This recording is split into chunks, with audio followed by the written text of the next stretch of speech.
Ассалаумағалейкум. Бұл кітапшадағы екінші тақырып ол ғайбат. Әлем өзгергенмен біздің әдетіміз өзгерген жоқ. Адамдар қалай зұлымдық жасаса, солай жасап жатыр. Оның бірі өз тілдерінмен. Біз көбіне өзгені айыптап, өзге туралы жалған ақпаратты және ол кісі естісе көңіліне жақпайтын жаман сөздерді айтамыз. Бір сөзбен ғайбат тасушы боламыз. Біз өзімізді судан таза көреміз. Алайда біздің мендігіміз бізді күнәға батырып жатыр. Жаратушымыз кейбіреулерін кейбіреуді ғайбаттамауға шақырады. Әрі бұл өлген туысқанның етін жегенмен сай жаман іс екенін атап айтады. Ал осы күні қаншама ғайбат тасудамыз. Бауырымыздың жүрегіне жара салатын. Сондықтан бұл істен барынша аулақ болайық. Барынша бұл дерттен тілімізді тазартайық. Өйткені тіліміз сау болса, жүрегіміз сау болады деп ойлаймын.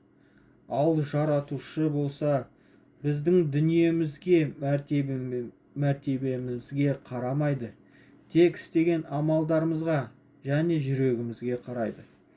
Ал біздің жанымыз әрдайым әлсіздік танытады. Ғайбат өсекке кірісіп кетеді. Шайтан болса, оны бізге көркем іс етіп көрсетеді.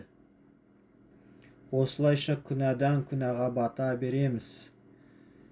Бір бейне жазбаға тап болдым. Онда бір адам бір ғалымды өсектеп ғайбаттаған екен. Ал бұны естіген басқа бір адам сол ғалымға бұл жайды жеткізеді. Бұны естіген ғалым үйдегі тәтті тоқашын алып, ғайбаттаған адамның үйіне барады да, сол кісіге тоқашын сыйлайды. Әлгі адам таң қалып, не үшін деп сұрайды.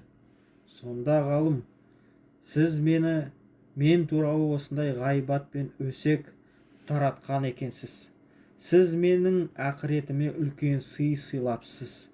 Сондықтан осы сыйлығыңыз үшін үйдегі ең тәтті тоқашымды сыйлап тұрмын деген.